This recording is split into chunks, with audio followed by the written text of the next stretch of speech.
On Christmas Eve, my daughter called me broke and useless, and though her words cut colder than the night air, I knew that by Christmas morning she would come face to face with something far beyond what she believed, something that would reshape her world and reveal a side of me she had never known. A truth waiting silently for its moment to rise and change everything she thought was certain. Before we continue, please subscribe to the channel and comment where you are watching from. As I sat there in the glow of the Christmas lights, the sound of laughter surrounding me while the crackling fire cast shadows across the walls, I thought of how strange it felt to be both present and invisible in my own home. I was a man who had given his life to his child, only to be cast aside like an old ornament no one wanted to hang anymore. Yet, in my silence, I carried something more valuable than the glittering gifts under the tree. It was a secret, carefully guarded, and waiting for its time. That night, as my daughter's sharp words echoed in my ears, I felt a mix of pain and resolve that only a father could understand. The same lips that once called me her hero now dismissed me in front of relatives whose laughter grew stiff and uncomfortable. I remembered how many Christmases I had worked, double shifts, arriving home with blistered hands and tired eyes, but always making sure she had something to smile about beneath the tree. I remembered how many meals I had skipped so she could eat her favorite treats. I remembered how many coats I had gone without so she could have the finest dress at her school parties. Yet all of those memories now seemed erased from her heart, replaced with a disdain that only grew after she married into wealth. But as I stared at her, I also knew something she did not. I had never once boasted about the fortune I built quietly over the years. I had never revealed the investments that had blossomed in silence. I had never told her, or anyone, that the man she called broke held more power than she could imagine. So I sat there, letting her words linger in the air, letting her laughter mingle with her husband's smirk, letting the relatives pretend not to hear. Though my pride burned, I found comfort in the thought that tomorrow would bring revelation. Tomorrow, the curtain will fall away. Tomorrow, she would see her father not as a burden, but as the very foundation of the wealth she idolized. As I listened to the holiday music play faintly in the background, I thought of the irony. Christmas was meant to be about gratitude and love, yet here I was tasting bitterness from the one I had loved most. In that moment, I realized the lesson she was about to learn would not only humble her, but also remind the entire family of what worth truly meant. I had always believed true strength did not need applause. It needed patience, and patience I had in abundance. While she sipped her wine and tossed her hair back with arrogance, I remained quiet. I watched. I remembered every slight, every ignored sacrifice, every time she chose pride over love. I held them like kindling waiting for the spark. As midnight approached and the room filled with chatter and clinking glasses, my heart beat steady with the knowledge that the dawn of Christmas morning would bring a gift no one expected. It would not be wrapped in ribbon or placed under a tree. It would be revealed in a moment so undeniable that not even my daughter could laugh it away. And that is where this story begins. With a father dismissed as broke and useless on Christmas Eve, and a daughter blind to the wealth, the power, and the legacy her own bloodline carried in silence. A silence I chose to break at precisely the right moment. Because sometimes the greatest revenge is not anger. It is a revelation. Christmas gatherings are supposed to be warm moments filled with joy, but that evening I felt as though I were walking into a stage play where my role had been written out without notice. The house was alive with laughter, cousins rushing from room to room, the smell of roasted turkey and cinnamon drifting through the air, Christmas music echoing from a polished speaker in the corner. And everywhere I looked I saw smiles, except when their eyes fell on me, for then the expressions softened into pity or indifference. I took my seat quietly near the corner by the fireplace, where the flames danced without concern for human sorrow, and from there I watched my family whirl about, as though my presence were nothing more than another ornament in the background, the clinking of glasses and cheerful greetings floating above me while my heart felt heavy. I remember seeing my daughter in the center of it all, her dress shimmering with sequins that caught the light like tiny stars, her voice commanding attention as she spoke to her in-laws about new business opportunities and holiday vacations. Her husband close at her side, looking sharp in his tailored suit, and though I should have felt proud of the life she had built, all I felt was distance, for she had grown into a woman who no longer saw her father as the man who once carried her on his shoulders, but as a relic from a past she had long discarded. I noticed how she avoided my gaze, offering a smile here and there to others but not to me, and I wondered if any of the guests could feel the tension beneath the surface of the celebration, for on the outside it was a perfect Christmas gathering with twinkling lights and festive music, yet in the shadows of my corner seat was the truth of a father who had given everything and was now forgotten. I thought of how many Christmas Eves I had worked overtime just so she could wake up to a pile of gifts. How many times I had sold something I cherished so she could have the best holiday memories. And yet tonight, none of it seemed to matter, because as she laughed with her in-laws, tossing her hair proudly and sipping from her glass, I realized I was simply an old man in her eyes, no longer part of her story. Just a background character she tolerated.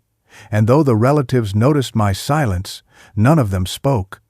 They were too busy keeping up with her charm, too eager to stay in the good graces of the wealth she flaunted.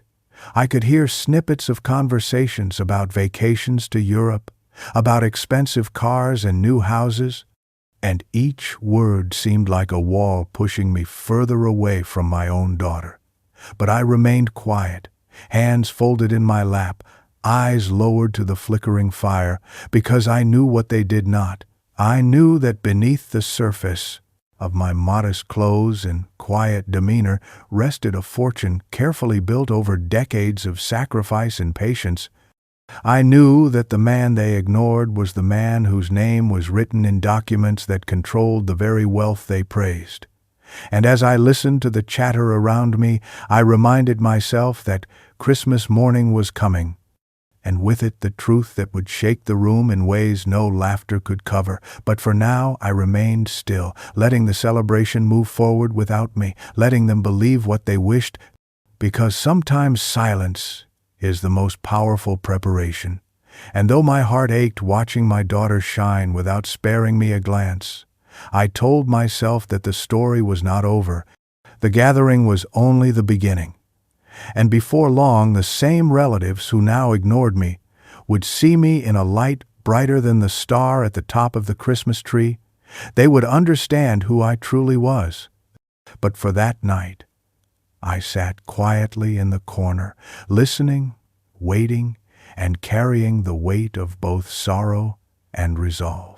The night had settled into a rhythm of cheer when the moment came that would cut deeper than any winter chill, for amid the clinking of glasses and the rustle of wrapping paper, my daughter's voice rose above the noise, sharp and clear, and the words she chose to throw at me pierced through the air with such force that the room fell silent in its wake. She called me broke and useless, and though those words might have sounded like casual mockery to some, to me they carried the weight of years of sacrifice dismissed in an instant.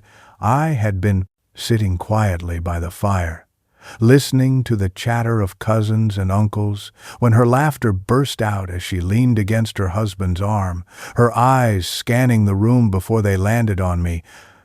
and in that gaze I saw not affection but contempt.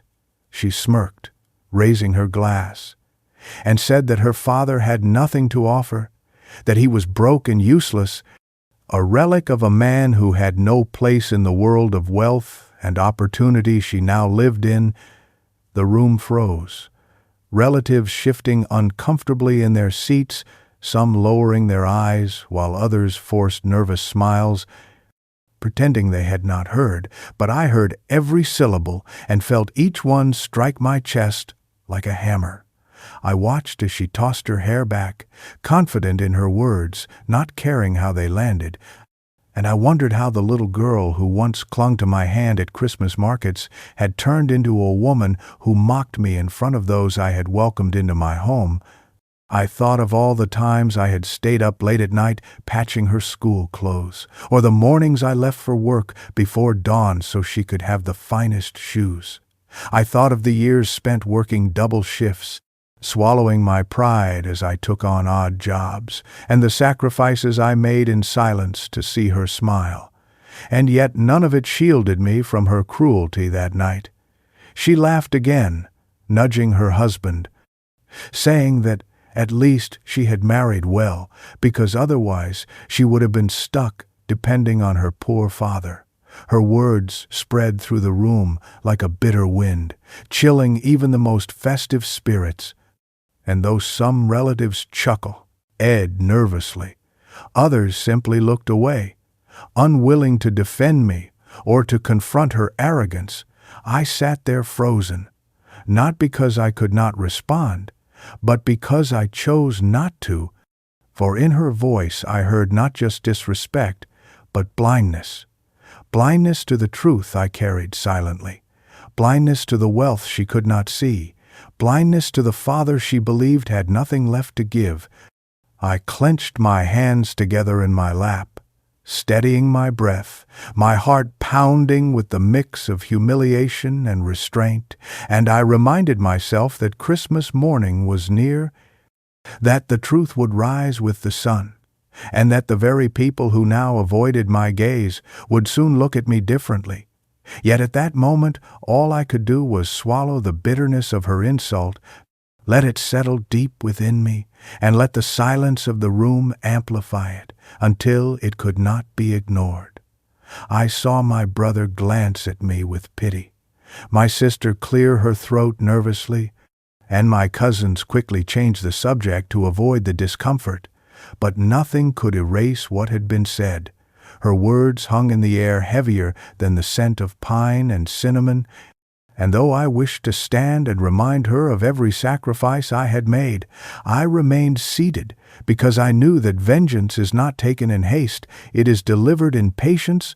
And so I allowed her laughter to fade into the background, her smug expression glowing in the soft light of the tree, and I sat quietly, carrying the weight of her insult not as defeat but as fuel for the moment when truth would speak louder than any cruel word she had ever uttered. And as the evening pressed on, I withdrew deeper into my silence, knowing that in time she would regret every syllable. The sting of betrayal is not a sudden pain like a blade piercing the skin, but a slow burn that spreads through the chest. And as I sat there after my daughter's cruel words echoed through the festive air, I felt that burn settle into me deeper than I thought possible. For betrayal from a stranger is one thing, but betrayal from your own child, the one you carried in your arms, the one you guided through life's storms, is a wound that has no salve. I stared at her, unable to comprehend how the same little girl who once clung to my neck on Christmas morning, whispering, "Thank you," for every gift, had now stood before me, mocking my worth as though I were a burden. I thought of the countless nights I had come home with weary bones, collapsing into bed after endless hours of labor, only to rise again before dawn, so that she would never know the taste of hunger, never feel the chill of winter without a coat, never feel shame for having less than others.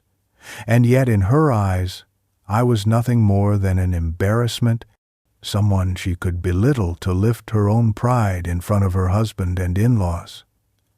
I could still hear the faint laughter that followed her insult, the nervous chuckles of relatives who did not dare to confront her, the silence of those who looked away, and the sound of my own heart beating in my ears as I fought to maintain my composure, because I wanted to stand and shout, to remind her of every sacrifice carved into my life, but I remained seated, my voice buried under the weight of dignity. For I would not give her the satisfaction of seeing me crumble. Yet inside me, memories flooded, sharp and relentless, images of me walking home in the rain after working overtime, clutching a small wrapped present I could barely afford, images of me pawning the watch. My father left me so I could pay her school tuition.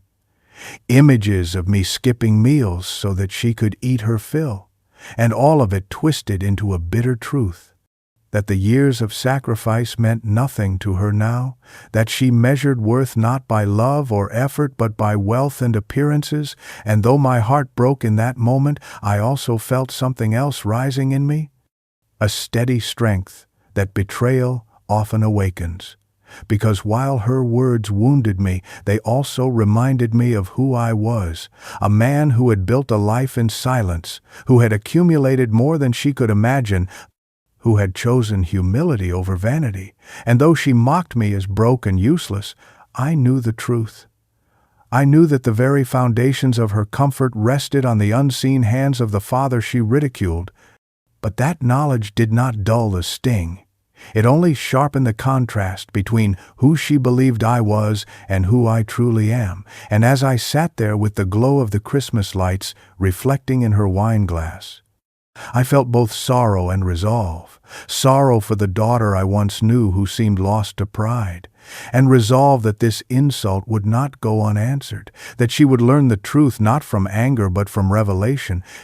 I listened to the chatter slowly rise again, relatives forcing themselves back into conversation, the music resuming as though nothing had happened, but inside me nothing was the same.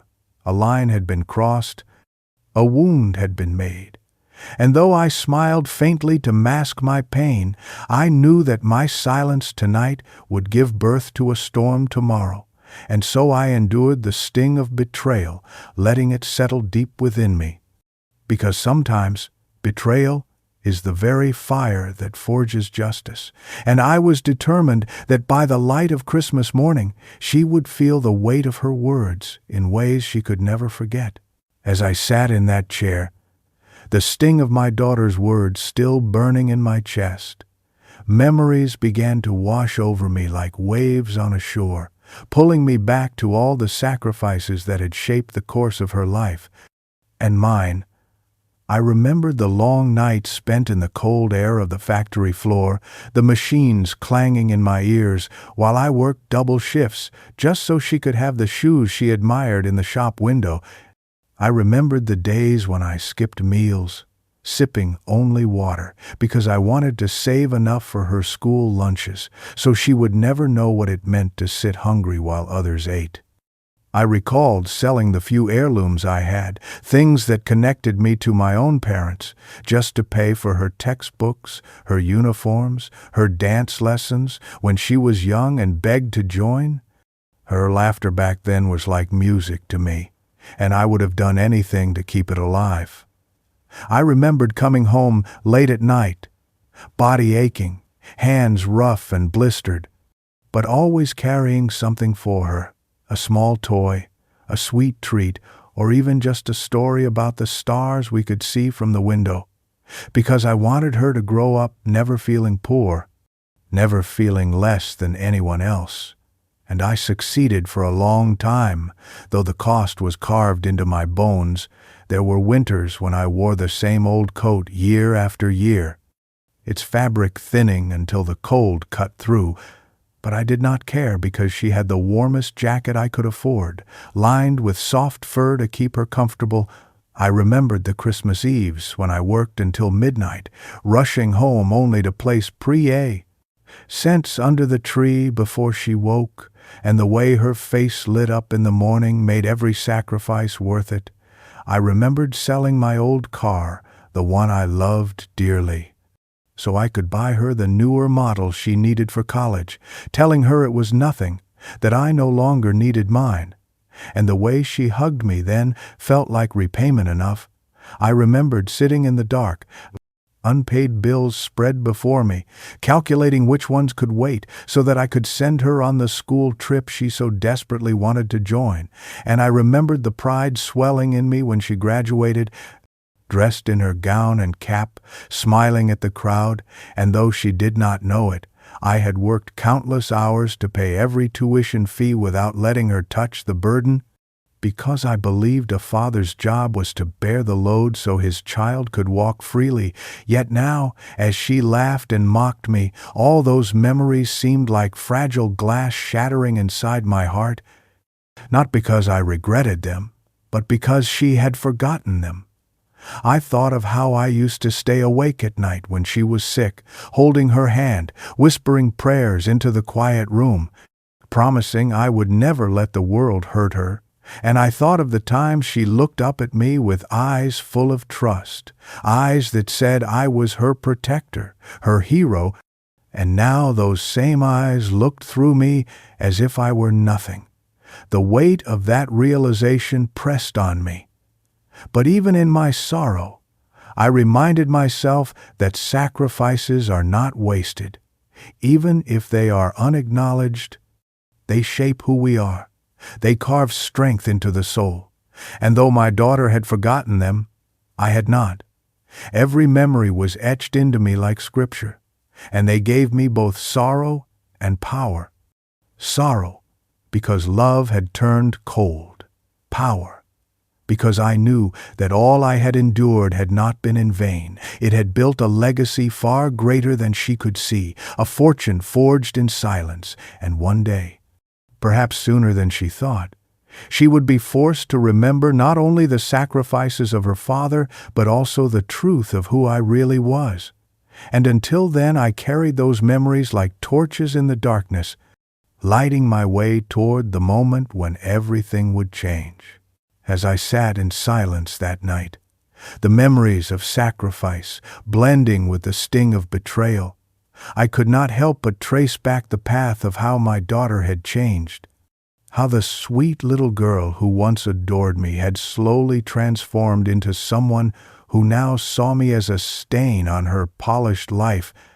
I remembered when she was small, how she used to run into my arms the moment I walked through the door, clinging to my neck as though I were the strongest man alive. She would sit on my lap while I read her stories by the dim light of a lamp, her head resting against my chest as she drifted off to sleep. Back then she thought I was everything. She would brag to her classmates that her father was the hardest worker, the one who always made sure she had the best lunches and the nicest shoes, and I wore those words like armor against exhaustion, because even though my body was tired, my soul was renewed every time she said she was proud of me. But somewhere along the way, pride turned into embarrassment. As she grew older and began to compare me with the fathers of her wealthier friends, I noticed the first cracks when she stopped inviting me to school events, saying she did not want me to feel out of place, though in truth she did not want me to stand out among the polished suits and expensive cars. I noticed how she hesitated to introduce me to her friends, and when she did, her voice carried a note of discomfort, as though my presence were a blemish on her image. At first, I dismissed it as teenage pride, the foolishness of youth. But as the years passed, it hardened into something older, more deliberate. After she married into a family of means, the change became undeniable. She no longer looked at me as her father, but as an inconvenience, a reminder of humble beginnings she wished to erase. She began dressing in finery I could never recognize, speaking with a tone that dripped with the confidence of wealth, and carrying herself as though she had always belonged to a world of privilege she rarely called. and when she did, her words were clipped and rehearsed, as though she were speaking to a distant acquaintance. No longer the girl who once shared every secret with me. I remember the first time she brought her husband home, how she introduced me without pride, almost apologetically, calling me simple as though it were a flaw.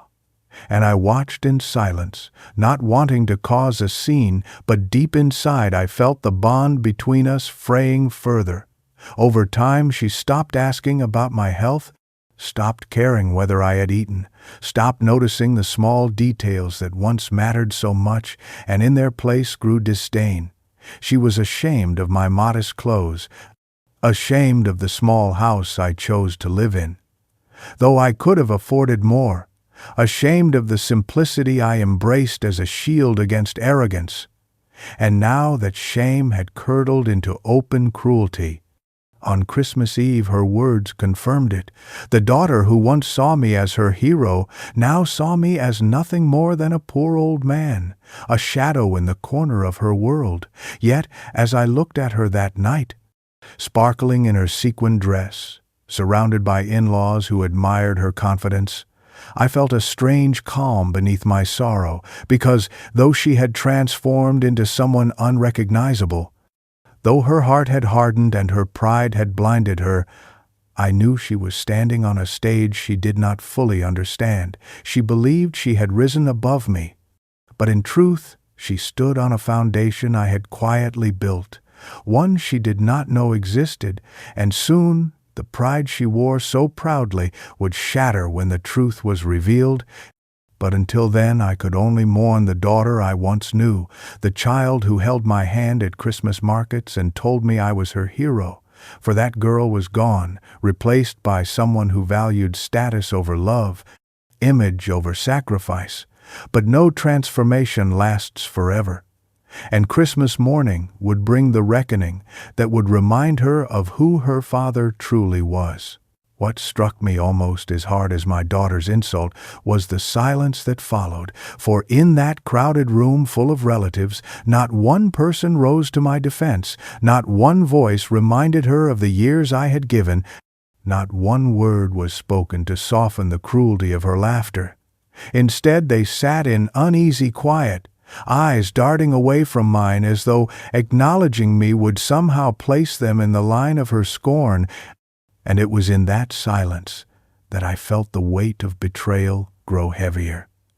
I looked around at faces I had known all my life, brothers, sisters, cousins, people I had helped in their darkest hours, people who had borrowed money from me, eaten at my table, leaned on me in times of need, and yet in this moment, when I was being ridiculed by my own flesh and blood, their lips stayed sealed, their gazes fixed on the twinkling lights of the tree or the wine in their glasses. I could feel their discomfort, but also their cowardice, for they feared her new wealth, feared the sharpness of her tongue, feared the judgment of her in-laws more than they respected the years of sacrifice I had endured. I sat there listening to the rustle of fabric as they shifted in their seats, the forced laughter they tried to muster after her words had faded, as though they could sweep away the sting with shallow merriment, but the air remained thick with unspoken truths. My daughter smirked, pleased with her display, while her husband looked on with quiet approval. And I realized then that the silence of the family was not only about fear, but also about choice. They had chosen her pride over my dignity, her arrogance over my worth, and in that choice they revealed how fragile loyalty can be when tested by appearances. I thought of how many times I had stood up for them, how many times I had defended them in public, covered their mistakes, even carried their burdens when no one else would. And yet now, in the hour when my name was being trampled, they turned their heads away. It is a lonely feeling to be unseen among those you once called your own. Lonelier still, when the occasion is meant to be one of love and celebration. The music played faintly in the background.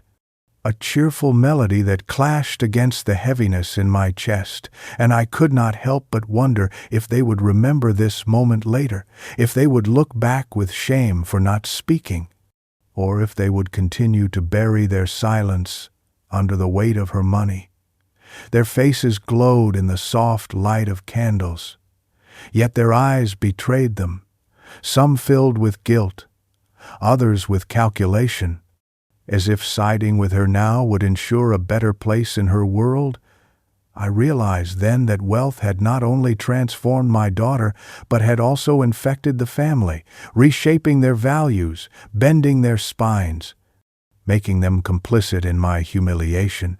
But I remained quiet, for I understood something they did not, that silence is not always weakness. Sometimes it is a mask, and behind my silence lay a truth so powerful that when revealed it would shake the very foundation of their judgment. I let them have their silence, let them avoid my eyes, let them pretend they had not heard, because soon enough Hay would wish they had spoken, soon enough they would long to undo their cowardice, but by then the truth would already be out, and their shame would be carved into their memories as deeply as my pain was carved into my heart that night. So I sat still, letting their silence surround me like a storm. But in that storm I found clarity. I realized that family is not always defined by blood but by loyalty. And on that Christmas Eve, loyalty was nowhere to be found, leaving me alone in a room full of people I had once trusted, alone but not defeated. For in my heart I carried the knowledge that the morning would bring revelation, and when it came, their silence would turn to admiration, their shame to awe, and their respect would return, not because I demanded it, but because truth leaves no room for silence. After the laughter had dulled and the sting of my daughter's words had settled into the corners of the room like smoke after a fire, I decided there was nothing left for me to endure that night.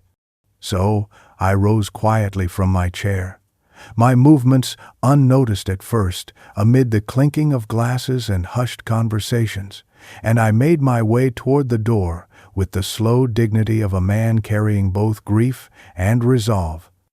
No one stopped me. No one asked where I was going, not even my daughter, who only moments before had carved her insult into me like it was some kind of jest. I walked past the twinkling tree, its ornaments gleaming with the reflection of a family that had chosen silence over loyalty, and I felt the weight of my footsteps pressing against the wooden floor as though the house itself understood my sorrow. The sound of music followed me faintly, cheerful and bright, a cruel contrast to the heaviness in my chest. And as I placed my hand on the door, I looked back one last time, hoping for even a single glance of understanding. But all I saw were heads turned away, faces buried in their drinks, forced smiles masking discomfort, and in that moment I realized I was invisible in a room I had once filled with life. So I stepped outside into the crisp night air, the snow crunching beneath my shoes, the cold biting against my skin but offering me a strange sense of clarity. The world outside was quiet, peaceful, the stars above gleaming like distant reminders that truth has its own light even in the darkest of hours. I stood there for a moment, breathing in the sharp winter air, letting it steady my heart, because while my daughter thought her words had broken me, in truth they had only awakened something stronger within me. I walked slowly down the path, away from the glow of the windows, each step carrying me further from the humiliation of that room and closer to the resolve building inside me. I thought of all the years I had spent in silence, never boasting of the wealth I had quietly built, never flaunting the legacy I had carefully shaped, and I understood that my quiet nature had been mistaken for weakness.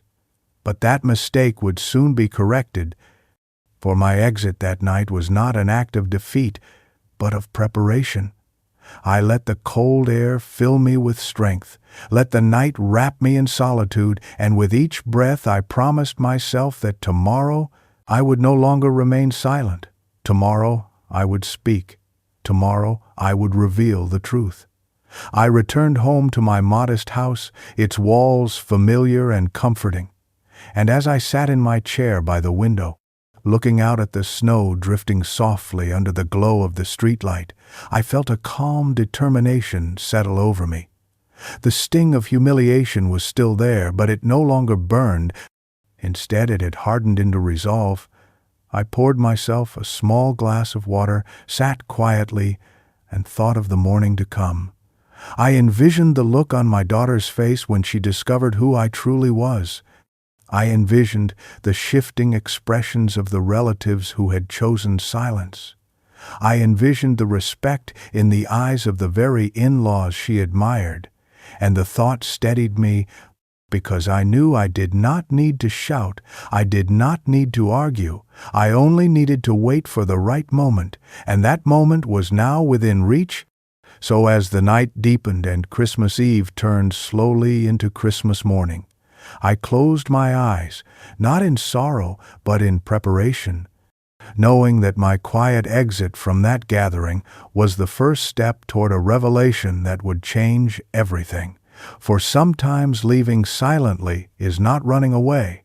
It is walking toward the truth with dignity intact. As I sat alone in the stillness of my home that Christmas Eve, the echoes of my daughter's insult still clinging to me, I found myself reflecting not only on the hurt she caused, but also on the truth that remained hidden from her and everyone else in that house.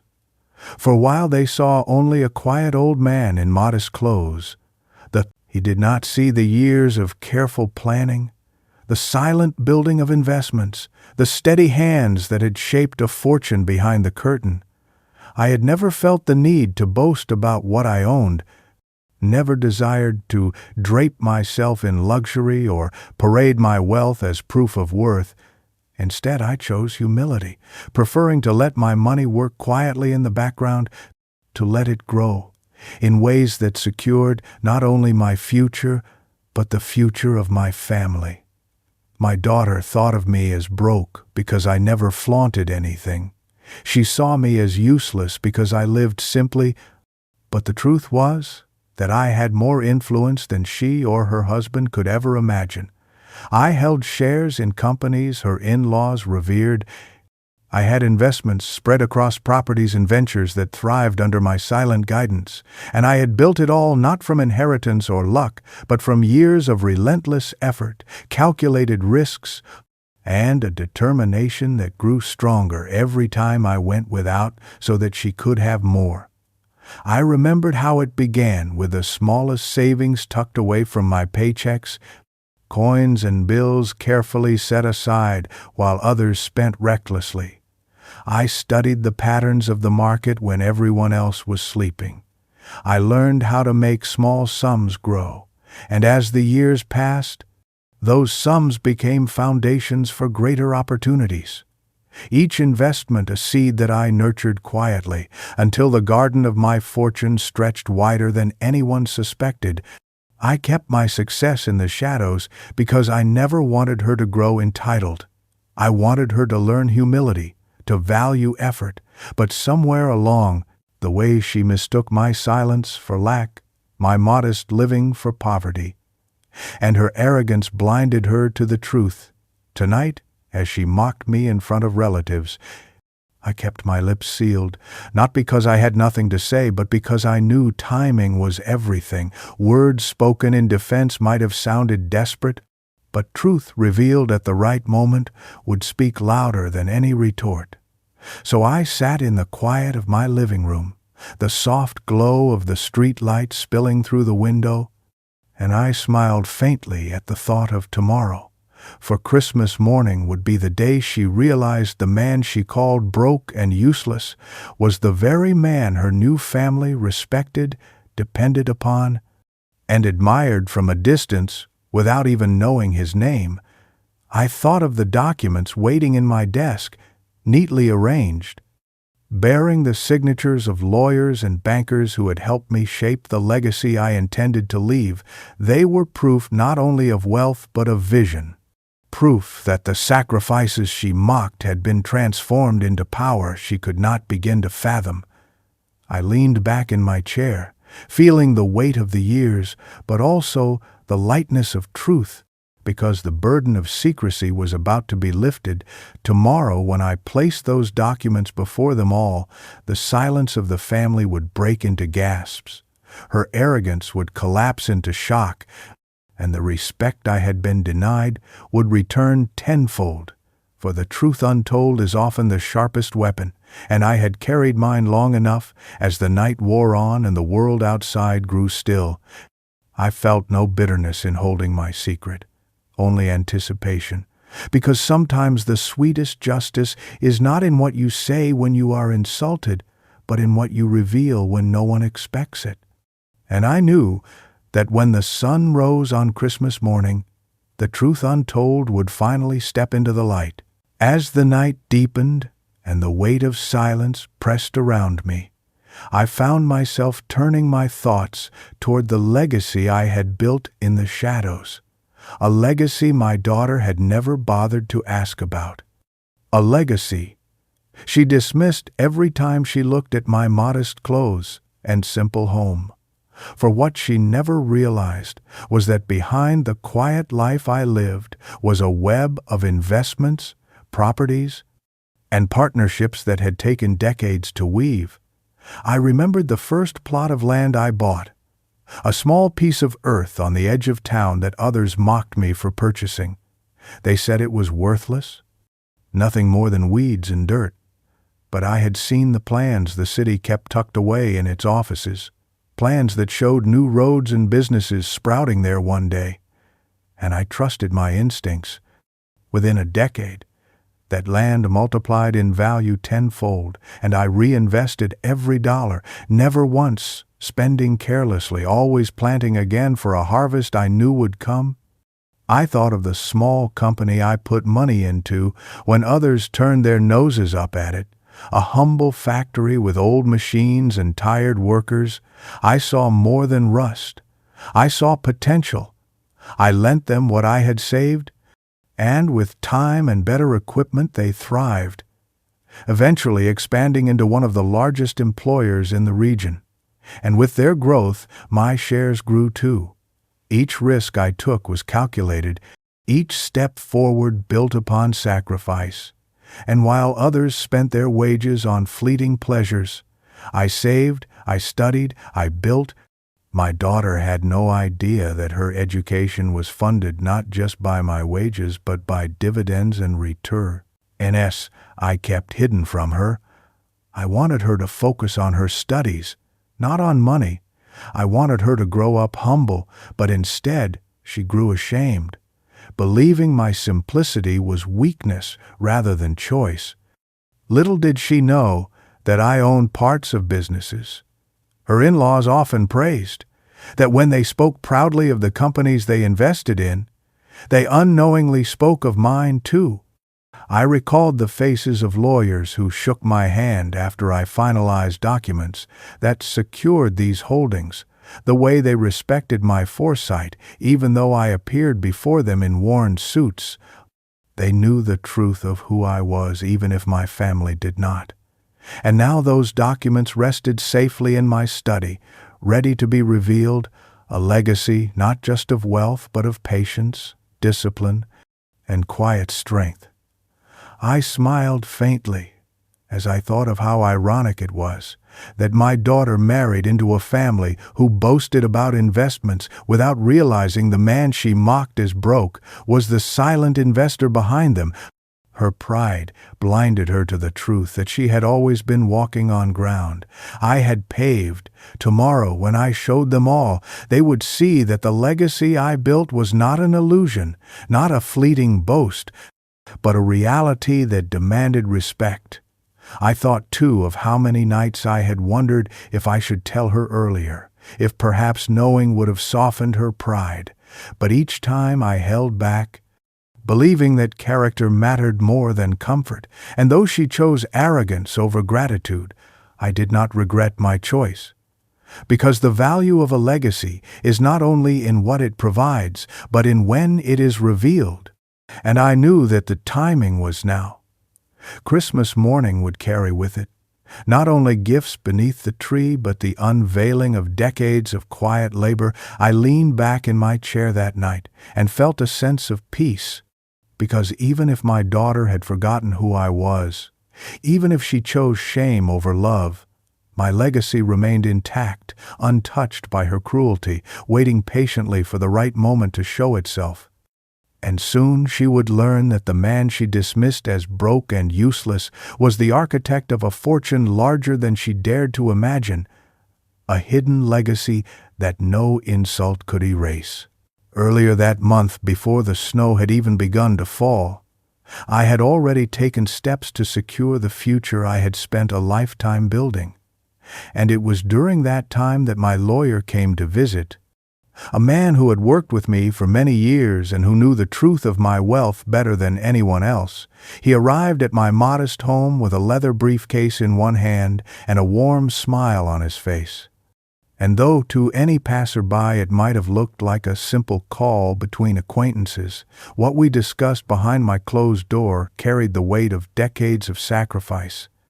We sat at the dining table where I had once helped my daughter with her homework.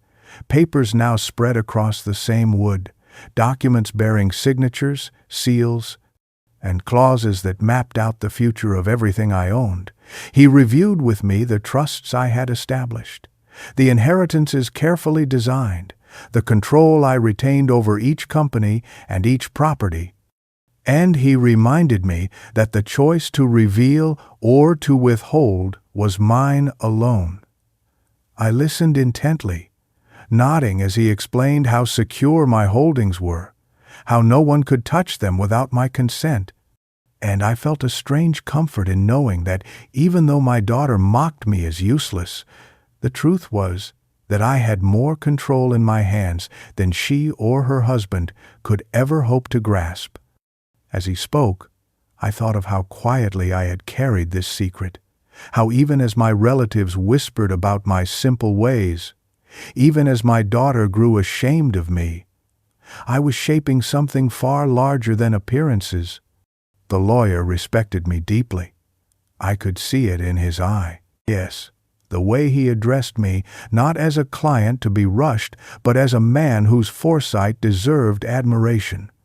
We went through every page, every clause, ensuring that no loophole could rob me of the authority I had built, and as the papers piled neatly into stacks, I felt a satisfaction that I rarely allowed myself to feel, because the truth was that I had won battles in silence, battles no one ever saw. Battles fought in late nights spent studying financial statements, in early mornings chasing opportunities others ignored. In countless sacrifices I made without recognition, I signed the last of the papers with steady hands, my name flowing across the page as though it carried not just ink, but the very weight of my life's work. The lawyer leaned back, closed the folder, and told me that when the time came, everything would be ready. His words were simple, but they echoed in my heart, for I knew the time would come sooner than even he expected. I walked him to the door that day, thanked him for his loyalty, and as he left, I stood for a moment on the porch, breathing in the crisp air, knowing that I had secured the truth, for whenever I chose to unveil it, and now as I thought back on that visit, sitting in the quiet of Christmas Eve, I realized just how important it had been. For those documents were more than paper. They were a shield and a sword, proof of a hidden strength that my daughter would soon be forced to confront. I thought of her smug smile, her careless words, and I almost pitied her, because she had no idea that her father held the strings of a future she took for granted. Tomorrow, when I placed those papers before her and her in-laws, she would see clearly what had been hidden in plain sight. The power of foresight, the fruit of sacrifice, the legacy of a man she had dismissed, and the respect she had denied me would no longer be hers to withhold, for the truth signed and sealed by the lawyer's hand was undeniable, and once it was revealed, no amount of pride could cover it. Later that night, when the house had grown quieter and the guests had spread into smaller groups, I found myself standing near the hallway, half hidden by the shadows, when I overheard my daughter speaking to her husband in the living room, her voice lowered yet sharp enough to carry across the space. She was bragging about how she would never have to rely on me, never have to depend on what she called a poor father. And the words stung not because they were new, but because they revealed just how deep her disdain for me had grown. I listened as she told him that marrying into his family was the best decision she had ever made, that his parents could provide her with more opportunities than I ever could. And then she laughed, a laugh that cut into me like glass. As she said she was glad she no longer had to pretend to respect me the way she once did.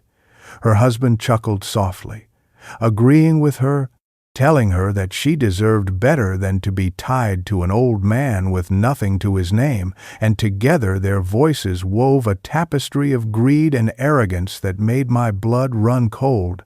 I stood there frozen, unseen, as my daughter went on about the vacations she expected to take, the properties she planned to inherit through her new family, the gifts she wanted to shower herself with, and all of it fueled by a pride that dismissed me entirely. I remembered then the countless nights I had gone without sleep to ensure she could go to school without worry, the times I sacrificed the little joys I might have had just to keep her life filled with abundance, and now here she was, mocking the very foundation on which she stood. I wanted to step forward, to confront her, to tell her that the money she worshipped so dearly was tied to the very man she despised. But I held my tongue, for I knew the moment of revelation had not yet come. I knew that patience would carve the sharper lesson, so I remained silent in the shadows, letting her words sink into me. Letting them strengthen the resolve I had already forged, she continued speaking of how she would never be like me, never live in modesty, never endure the struggles I had faced. And though she thought her words were victory, to me they were confession of a greed that would one day consume her pride. Her husband added fuel, promising her that they would rise even higher with his family's support, and she clung to his arm, smiling as though she had already won the world. But she did not know that the very companies her husband's family admired and leaned on had silent ties back to me. She did not know that the wealth she thought so far above me was intertwined with mine, and that the security she took for granted rested on the shoulders of the man she mocked. As I turned away from the hallway and walked slowly back toward the door, I felt the weight of her words pressing on me. Yet I did not falter, because I understood now that her greed was not just a weakness, it was the key to her downfall.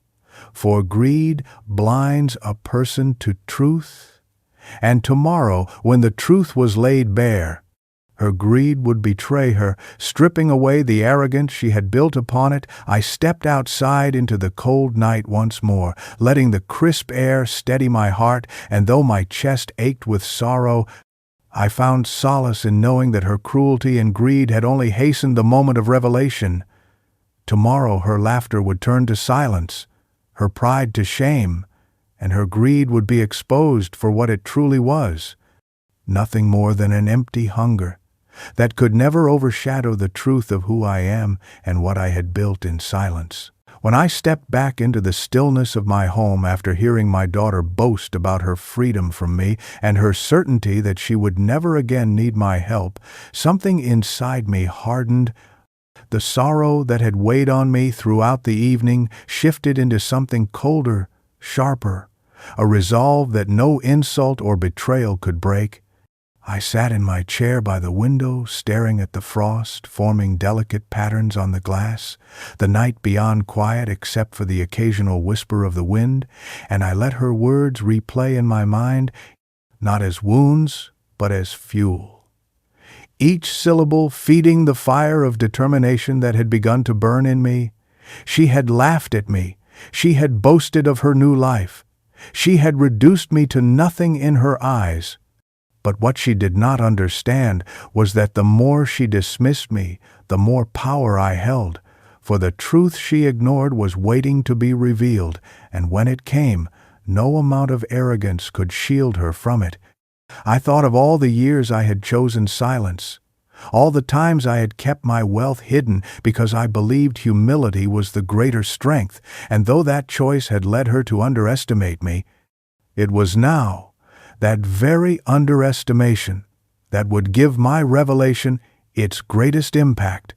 I felt no anger then, only a cold clarity, a sense that everything had led to this moment, that every sacrifice, every insult, every silence was part of a path leading to tomorrow morning.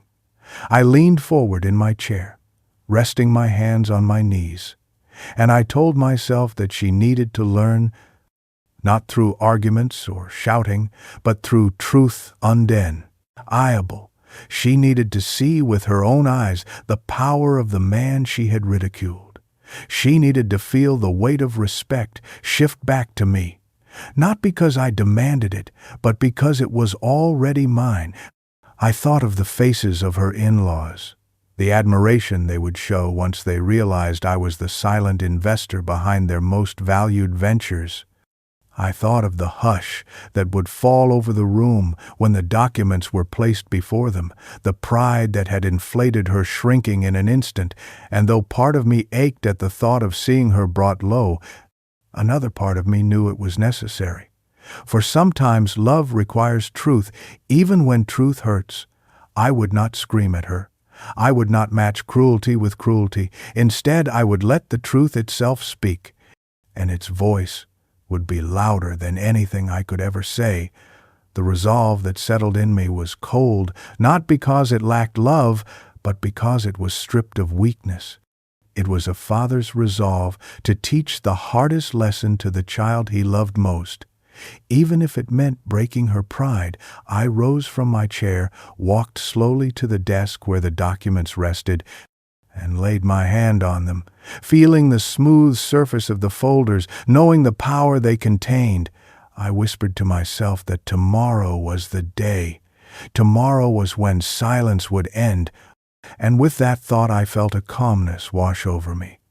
The calmness of a man who has decided his course and will not waver. I poured myself a glass of water, drank it slowly, and then prepared for bed, not with the heaviness of despair, but with the steadiness of purpose. For I knew that the morning would bring not just another holiday gathering, but the moment I had been waiting for, the moment when truth would rise and arrogance would fall. And as I closed my eyes to the soft sound of the wind outside, I carried that cold resolve within me, certain that nothing would stop what was coming. Christmas morning arrived with the faint glow of dawn spilling across the snow, the air crisp and silent as though the world itself held its breath, and I rose early, not with the weariness of an old man, but with the calm anticipation of someone who knows his moment has come. I dressed simply as I always did, my well-worn coat draped over my shoulders, my shoes polished just enough to show respect for the occasion, and I tucked the folder of documents carefully under my arm before stepping out into the frosty air, each breath forming clouds that drifted away into the pale morning light. The walk to my daughter's home was steady, my heart beating with both sorrow and determination, for though I was going to face the same people who had ignored me the night before, I knew that today would not end the same way. The streets were quiet, decorated with remnants of the night before, Strands of lights still twinkling faintly, wreaths hanging from doors, and the faint sound of bells in the distance reminding me of the season's spirit. When I arrived and stepped inside the warmth of the house, the scene was a familiar one. The family gathered once more, children giggling as they reached for presents under the tree, relatives chattering softly, and the smell of coffee and cinnamon filling the air. My daughter stood near the center again, her husband by her side, her face painted with that same smug confidence I had seen the night before. She did not notice me at first, or perhaps she pretended not to, but when her eyes finally met mine, they carried the same coldness, as though nothing had changed. I walked quietly to a chair near the tree, greeting a few relatives with a polite nod, receiving only brief acknowledgments in return, and I sat watching as the children tore open brightly wrapped packages, their laughter filling the room. The relatives smiled and exchanged gifts. But though the spirit of the holiday was all around, I felt the undercurrent of tension, as if everyone remembered what had been said the night before, yet chose to bury it beneath shallow cheer. I noticed how my daughter avoided my presence, focusing her attention on her in-laws, showing them the gifts she had received, laughing a little too loudly, as though to remind everyone of her importance. Her husband leaned back confidently, sipping his coffee, occasionally boasting about their plans for the new year, and the relatives nodded politely, their eyes darting back and forth between them and me as though unsure where to direct their loyalty. I remained silent, letting the moment unfold, for I knew the time would come when their laughter would falter, when their pride would be tested, and as the morning wore on, and the last of the presents were unwrapped, I shifted slightly in my chair, placing the folder of documents carefully on my lap, its weight both literal and symbolic. My daughter glanced at me then, her expression one of mild annoyance, as if to say, "Why are you still here?" But I met her gaze with calm, steady eyes, not with anger, not with sorrow, but with the strength of a man who knew what was about to happen. The conversations around the room hummed faintly, but even as they did, I could feel the tension rising, as though fate itself was preparing the stage. I looked around at each face, remembering the silence of the night before, the absence of loyalty, and I reminded myself that today would reveal not only my truth, but their shame as well. I leaned back slightly, hands resting on the folder, and allowed myself a small breath, for Christmas morning had arrived, and with it the moment when everything would change. The gathering they thought would be like any other would become the stage for a revelation they could never forget. And I was ready. When the laughter over the children's gifts had softened, and the rustle of torn wrapping paper settled into silence, I rose slowly from my chair, my movements calm but deliberate, and all eyes turned toward me, though some carried only curiosity, while others held annoyance, as if they expected nothing but another quiet gesture from the man they believed had nothing left to give. I cleared my throat gently and said that I too had a gift to share, not one wrapped in bright paper or tied with ribbon, but one that carried a weight far greater than anything resting beneath the tree. My daughter shifted uncomfortably, her eyes narrowing with impatience. Her husband smirked as though he expected some sentimental trinket. Yet I felt no rush. I placed the folder on the table before me, unfastened its clasp, and carefully spread out the documents within. The room grew quiet, the chatter fading as though the very air understood something important was about to unfold. I lifted the first document and spoke with steady voice, explaining that for decades I had remained silent about the fortune I had built, that I had chosen modesty over display, patience over pride, but that today was the day the truth would be known. I revealed that I was not broke as my daughter had mocked, that in fact I was the silent investor behind several of the very companies her in-laws revered. companies whose successes had shaped much of their own standing. I could see the color drain from her face as she stared at the papers, her lips parting slightly as if searching for words that would not come. Her husband leaned forward quickly, his eyes scanning the documents, recognition flashing across his features as he spotted the names of corporations and properties he had spoken of with admiration many times before. The relatives leaned in too, whispers rising as they realized what the signatures and seals confirmed. I told them calmly that every sacrifice I had made had not vanished into nothing, but had been transformed into a legacy, that while I had lived simply, it was by choice, not by necessity. I pointed to the trust agreements, the property deeds, the lists of assets, each one a stone in the foundation I had built quietly. My daughter's arrogance cracked before me as she stammered, her voice trembling as she asked how I had kept this from her, but I only met her gaze with quiet strength, saying that humility had always been my shield, and that I had never needed recognition to know my worth. The in-laws sat straighter, their eyes wide with sudden respect, no longer looking at me as an afterthought but as a man of influence and foresight.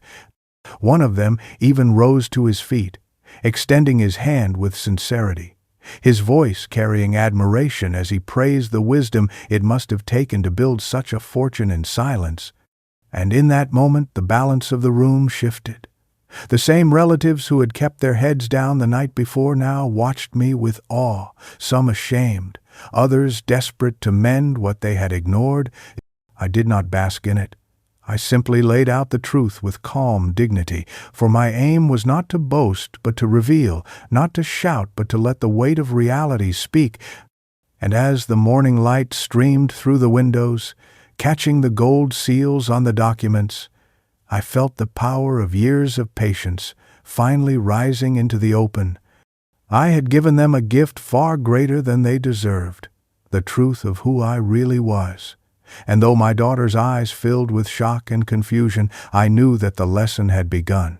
For she could no longer laugh, no longer mock, no longer dismiss me as broke and useless. The truth had been revealed, and its weight was undeniable. The moment the papers lay spread across the table, I watched my daughter's face lose its color, as though all the warmth had been drained from her. Her confident posture sagged, and the smug smile she had carried for so long dissolved into disbelief. Her hands trembled slightly as she reached for one of the documents, scanning the lines with frantic eyes, her lips moving silently as she tried to process the names of companies she had often boasted about to her in-laws. Names she had praised without realizing her own father held the power behind them. She looked up at me then, her eyes wide and searching, no laughter in them now, only fear and confusion.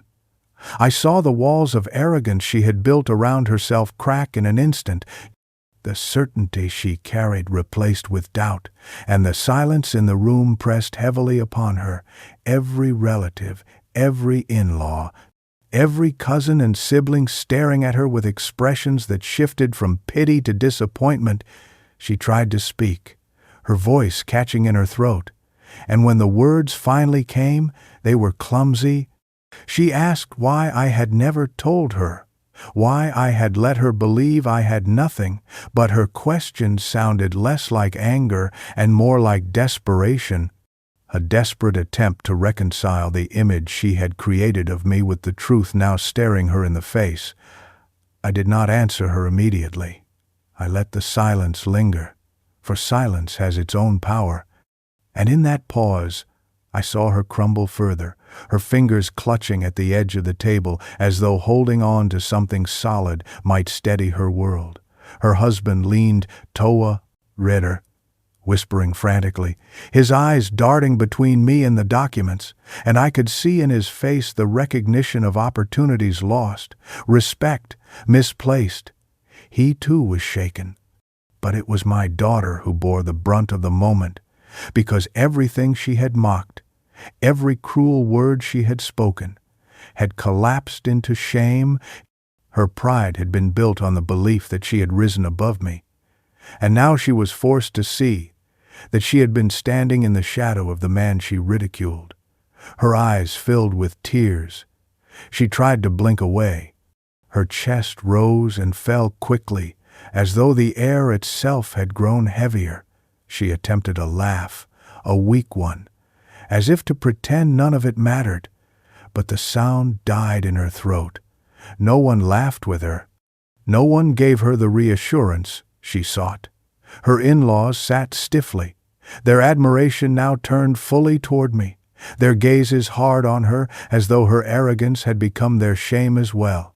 I watched her shift in her chair, her pride collapsing inward, and though part of me ached to comfort her, another part of me knew this was the lesson she needed. Without it, she would never understand, never change.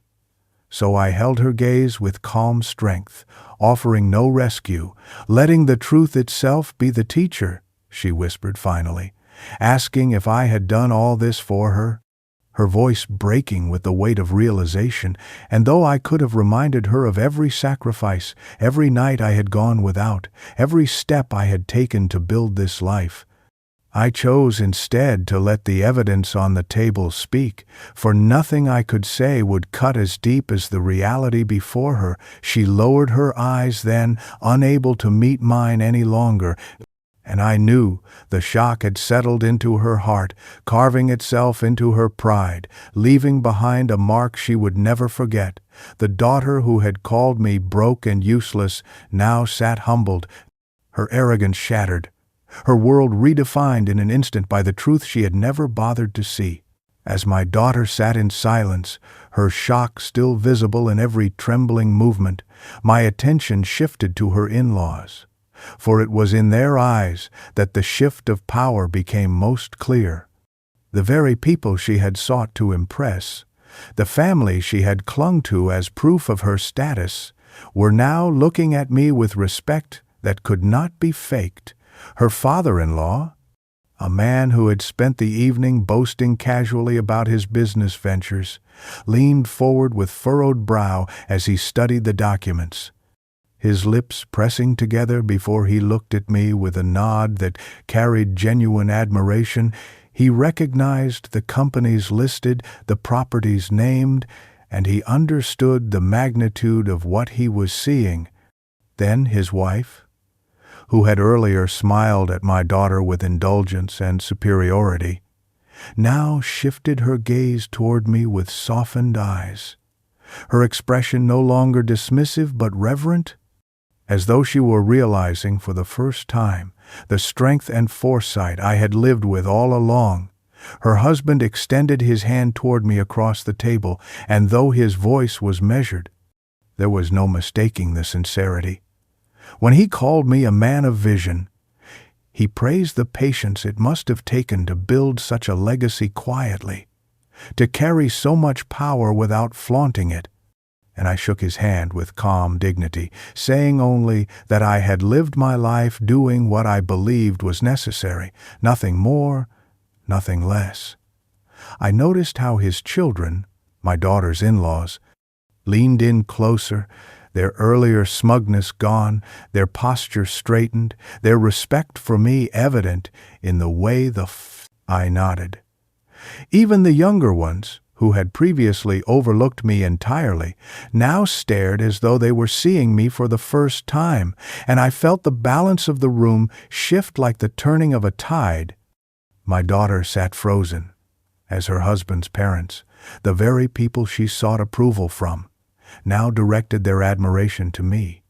They spoke of wisdom, of humility, of strength. Their words, sharp as blades cutting through the false image my daughter had crafted, their eyes occasionally turning toward her with disappointment, as though ashamed that she had treated me as less when I was the very foundation of the wealth and influence they revered. The contrast was painful for her. I could see it in the way her shoulders slumped, the way her eyes glistened with unshed tears, but I did not intervene, for the lesson was unfolding exactly as it needed to. Her in-laws turned to me with questions, asking about how long I had been involved with the companies they held stock in, marveling at the foresight that had guided me, and each time I answered simply, without arrogance, letting the facts speak louder than pride. I saw in their faces not only respect, but also regret. Regret that they had not recognized me sooner. Regret that they had judged me by appearances. And I accepted their admiration quietly.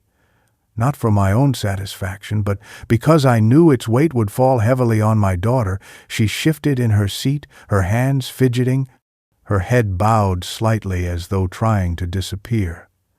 But there was no hiding from the truth now. Her in-laws looked at her differently, their eyes hard when they turned to her, their silence condemning, and I knew they would not forget the way she had mocked me. For now they understood her arrogance was not born from truth but from blindness. And as they continued to praise me, I sat with calm resolve, knowing that the respect she had chased desperately from them had now come to me without effort. Because true respect is not demanded, it is earned. And in that room, on that Christmas morning, it was clear who had earned it. The admiration of her in-laws became the mirror in which my daughter saw herself for what she had been, and the shame on her face was proof that the lesson had struck its mark. As the in-laws continued to express their respect, I noticed a different kind of shift take place among my own relatives. The same family members who had sat in silence the night before when my daughter mocked me now began to exchange glances, their eyes widening as the truth settled into them. The whispers that once carried indifference now carried awe, and I could see shame flickering on their faces like the glow of the Christmas lights around us. One cousin, who had avoided looking at me all evening, suddenly leaned forward, asking cautious questions about when I had started investing, as though hoping to align himself with me now that the truth was out. Another relative, who had laughed nervously at my daughter's insult the night before, now nodded at me with an eager smile, his tone shifting from dismissal to reverence. And it was in their sudden eagerness that I saw their awakening. They realized in that moment how wrong they had been, how shallow their silence had made them. They had chosen pride and arrogance over loyalty, and now the truth had exposed them just as much as it had exposed my daughter. I did not need to call them out. Their own expressions betrayed their guilt. They tried to mend the moment with words of respect, calling me wise, hard-working, generous, but I only nodded faintly, for I did not need their apologies. I had already seen their true selves when it mattered most. The room that had once felt like a cage of humiliation now became a stage of revelation, and the relatives who had treated me as invisible now looked at me with eyes full of regret. So me of them, leaned close to whisper words of admiration, trying to hide their shame in flattery. Others spoke louder, declaring how proud they were to call me family, but their voices rang hollow to me, for I knew that true loyalty is tested in moments of trial, and they had failed. I kept my composure, answering them politely, never letting bitterness show, because I knew the weight of their guilt would last far longer than any sharp word I could throw at them. I saw my daughter's face flush red as she realized that not only had her in-laws turned their respect toward me, but now the relatives who had once laughed with her were shifting away, their admiration leaving her and landing squarely on the father she had mocked. And that loss of support struck her harder than any insult could. I could feel the energy of the room change. The same silence that had crushed me the night before now wrapped itself around her, forcing her to bear the weight of judgment alone. The family's awakening was not just about seeing my truth. It was about seeing their own cowardice, and it humbled them in ways words never could.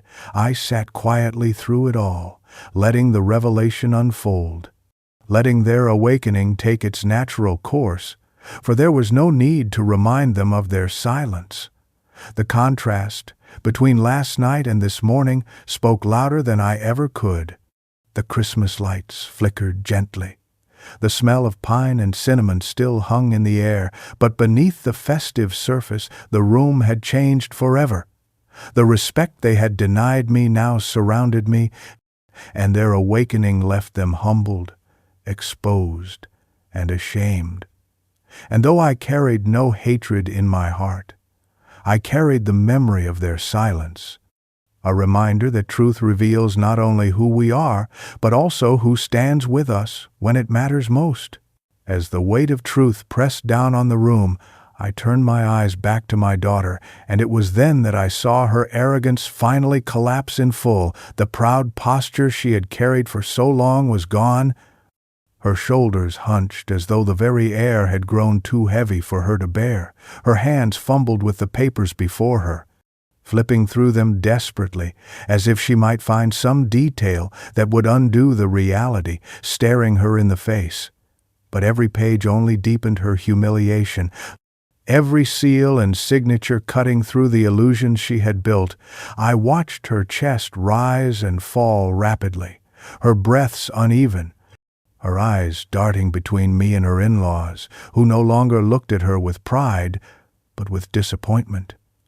Her lips trembled as she tried to form words, perhaps an excuse or an explanation. But the silence of the room swallowed her voice before it could even begin. She glanced at her husband for rescue, but his face was pale and stern, his eyes fixed on the documents that revealed the father-in-law he had dismissed. As poor was, in truth, the man his own family respected, she turned to her mother-in-law, but the woman only gave her a cold look, a look that said without words how ashamed she was to have been misled by her arrogance. My daughter's eyes filled with tears. Then, though she blinked them back fiercely, trying to preserve what little pride she thought she had left, yet no pride remained. For pride cannot stand against undeniable truth, and in that moment I felt a strange calm settle over me, not joy at her suffering, but the quiet acknowledgment that lessons are often hardest when they are most necessary. She had called me broke and useless. She had paraded her disdain before relatives. She had chosen shame over love, and now the balance had turned. Now she sat at the same table diminished, stripped of the false image she had built. I could see her pride crumble further as the relatives who had once laughed with her now shifted their eyes away. Unwilling to share in her humiliation, some of them even looked at me with renewed admiration, and that contrast cut her deeper than any words I could have spoken.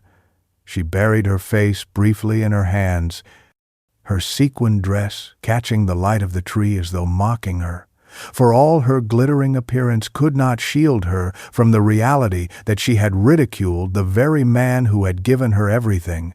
She whispered softly then, so faint I almost did not hear it, words of regret spilling from her lips, but they were not loud enough to erase what had been said before, not strong enough to rebuild what she had broken. I let the silence answer her. For sometimes silence is the only reply to arrogance. Laid low, I watched her take a deep breath. Her face streaked with emotion. She could no longer hide, and in her eyes I saw the moment she realized that everything she had believed about me was wrong, that her arrogance had been built on ignorance, and that ignorance had left her exposed before everyone she wished to impress. Her fall was complete, not because I had struck her down, but because the truth itself had revealed her weakness. And as I sat there calmly, hands resting on the table, I knew she would never forget this moment. The fall of arrogance is not loud. It is quiet, heavy, and permanent. And in that room on Christmas morning, my daughter's arrogance fell with a weight that left her humbled before me and before the very people whose approval she once thought mattered more than mine.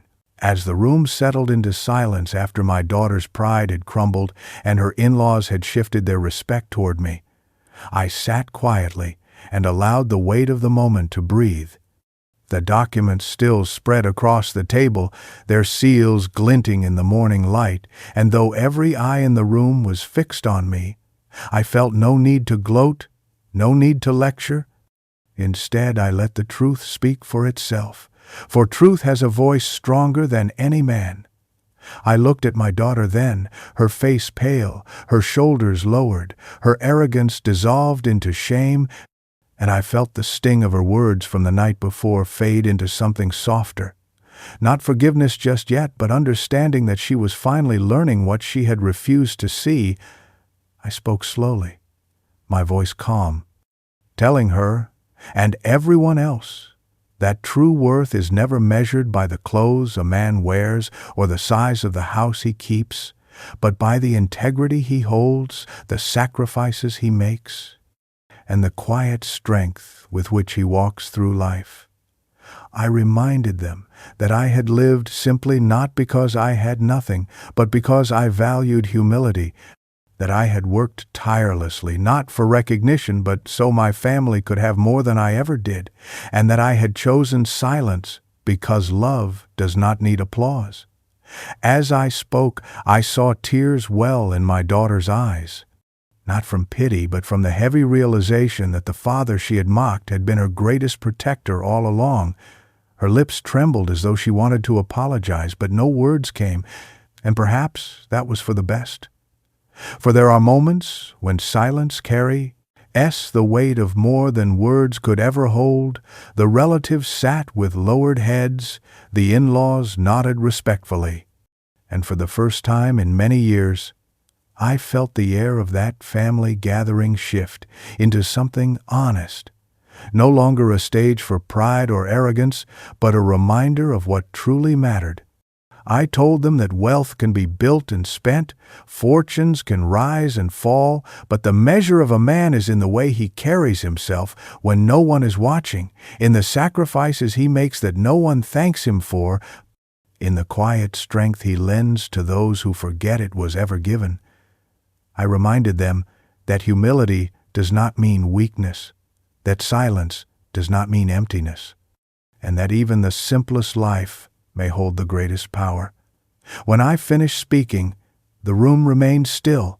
No one dared to interrupt the weight of those words, and in that stillness I felt peace, for I had not only revealed my truth but also reminded them of theirs. My daughter lowered her head fully then, her tears falling onto her lap, her pride broken but her heart perhaps beginning to understand, and though it hurt to see her so diminished, I knew it was necessary. For sometimes a soul must be humbled before it can learn gratitude. I rose slowly from my chair, gathered the documents, and tucked them neatly back into the folder, my movements calm, deliberate, the sound of the clasp closing as final as any verdict. And as I looked around the room one last time, I left them with the only words that mattered, that true worth will never be found in appearances but in integrity, sacrifice, and quiet strength. And with that, I stepped away from the table, carrying not just the folder under my arm, but also the peace of a man who had spoken his final word, leaving behind a silence filled not with shame for me, but with the lesson that would linger in every heart long after the lights of Christmas had faded. Thank you for listening to my journey. If you enjoyed this story, don't forget to like the video, subscribe to the channel, and share your thoughts in the comments. To hear the next story, just click the box on the left.